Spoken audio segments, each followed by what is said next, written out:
Ningependa kuwajulisha kuwa hali ya usalama wa nchi inaendelea kuimarika siku hadi siku.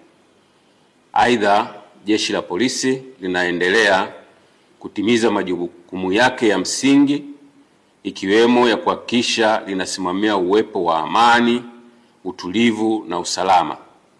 Katika hili, Jeshi la Polisi linatoa shukrani kwa wananchi na wadau mbalimbali wanaoendelea kutoa ushirikiano wa kiwango kikubwa katika kulinda na kuimarisha amani ya nchi. Hata hivyo, kama Jeshi la Polisi lilivyoeleza katika taarifa yake ya tarehe 3 mwezi wa 12 2025 kwamba upo uhalifu unaoendelea kupangwa na kuhamasishwa kwenye mitandao ya kijamii na kwenye makundi ya baadhi ya watu wakihamasisha kile wanachokiita maandamano ya amani na yasiyo na kikomo kuanzia tarehe 9 mwezi wa 12 2025. Jeshi la Polisi kwa kushirikiana na vyombo vingine vya ulinzi na usalama vinaendelea kuchukua hatua stahiki dhidi ya uhalifu huo unaopangwa, hivi wananchi msiwe na hofu. Sheria za nchi ikiwepo sheria ya polisi na polisi wasaidizi sura ya 322 kama ilivyofanywa marekebisho mwaka 2023, kifungu cha 43 kifungu kidogo cha kwanza kinatoa maelekezo na masharti ya kisheria kuwa mtu yeyote ambaye ana mpango wa kufanya, kukusanya, kuunda au kupanga mkusanyiko au maandamano ya hadhara anatakiwa kuwasilisha kwa maandishi notisi kuhusu kufanyika kwa mkusanyiko au maandamano hayo kwa afisa wa polisi msimamizi wa eneo hilo, akiainisha yafuatayo: A, sehemu ambayo maandamano yatafanyika au yatafanyikia; B, muda yatakapofanyika; C, madhumuni ya maandamano hayo; na D, maelezo mengine kama waziri atakavyotangaza kwa notisi mara kwa mara kwenye gazeti la serikali. Aidha, kifungu hicho cha 43 kifungu kidogo cha pili kinaeleza kwamba pale ambapo mtu amewasilisha taarifa kwa maandishi kulingana na kifungu kidogo cha kwanza, anaweza kuendelea kuitisha, kukusanya, kuunda au kuandaa mkusanyiko au maandamano hayo kama yalivyopangwa, isipokuwa na mpaka atakapopokea amri kutoka kwa afisa wa polisi msimamizi wa eneo ikieleza kwamba mkusanyiko au maandamano hayo hayatafanyika kama ilivyotaarifiwa. Kifungu cha 43 kifungu kidogo cha tatu kinaeleza kwamba afisa wa polisi ambaye taarifa imewasilishwa kwake kulingana na kifungu kidogo cha kwanza hatatoa amri ya kusitisha chini ya kifungu kidogo cha pili kulingana na taarifa iliyowasilishwa, isipokuwa ameridhika kwamba kufanyika kwa mkusanyiko au maandamano hayo kuna uwezekano wa kusababisha kuvunjika kwa amani au kuathiri usalama wa taifa au kudumisha amri kwa umma au kutumika kwa madhumuni au dhumuni lolote lisilokuwa halali.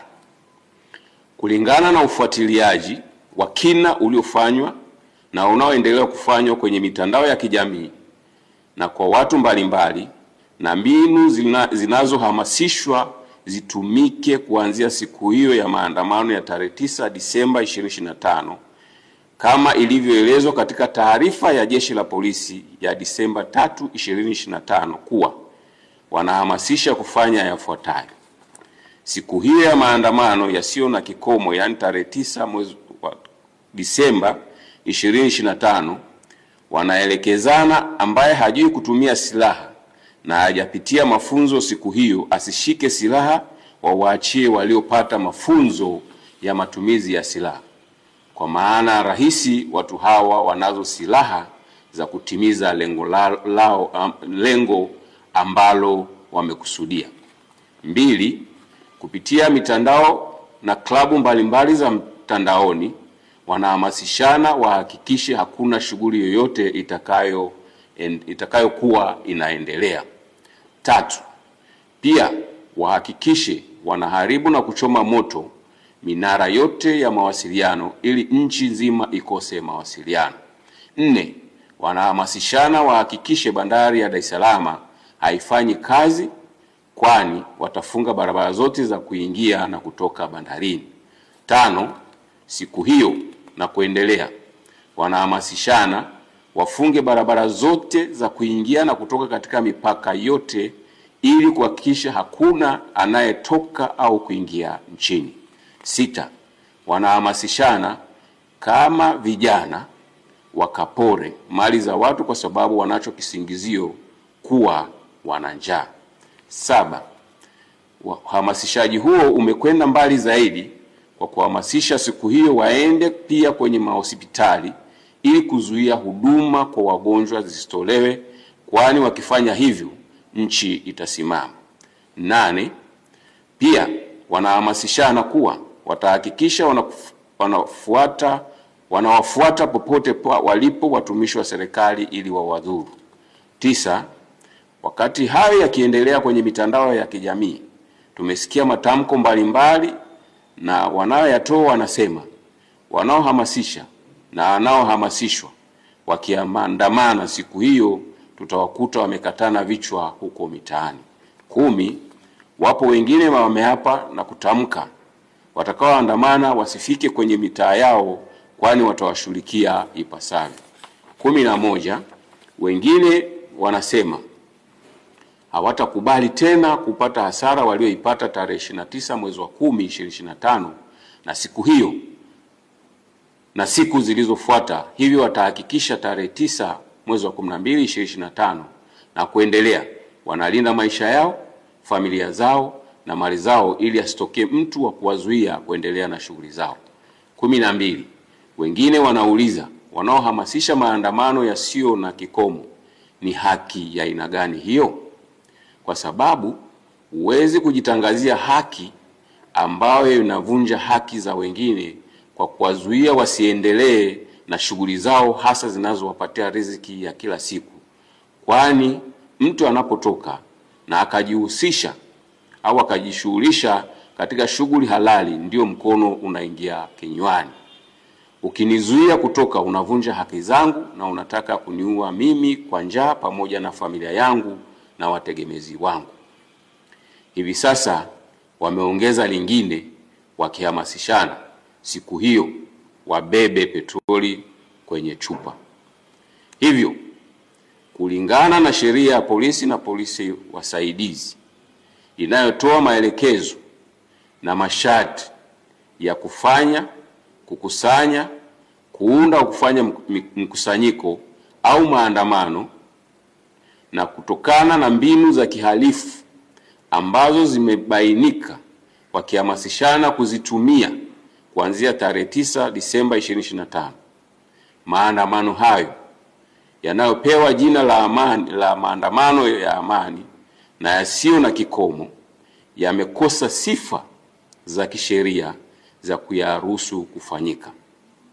Na kwa kuwa yametangazwa kufanyika nchi nzima na wanaohamasisha hawana anwani maalum zaidi ya kuona namba nyingi za simu za mataifa ya nje ya Tanzania na za ndani ya Tanzania, akaunti za mitandaoni za nje na ndani ya nchi ambapo wamiliki wake ndio wanaohamasisha maandamano hayo, na kwa kuwa hakuna barua yoyote iliyofikishwa au kupokelewa na ofisi yoyote ile ya mkuu wa polisi wilaya hapa nchini ya kutoa taarifa ya kufanyika maandamano hayo hadi leo, Jeshi la Polisi linapiga marufuku maandamano hayo yaliyopewa jina la maandamano ya amani yasiyo na kikomo yasifanyike.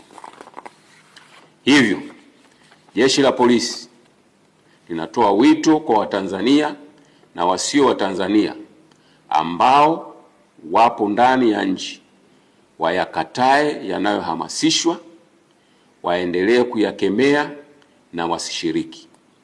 Aidha, Jeshi la Polisi linatoa wito kwa Watanzania wote pale watakapoona jambo lolote lisilo la kawaida au lenye viashiria vya kiuhalifu au la kuhatarisha amani na usalama wa nchi yetu, wasisite kutoa taarifa kupitia simu namba 111 112 0699 998899 au 0787 66 83 06 au kwa ujumbe kupitia kiunganishi cha mfumo wa kutoa taarifa, yani taarifa.tpf.go.tz.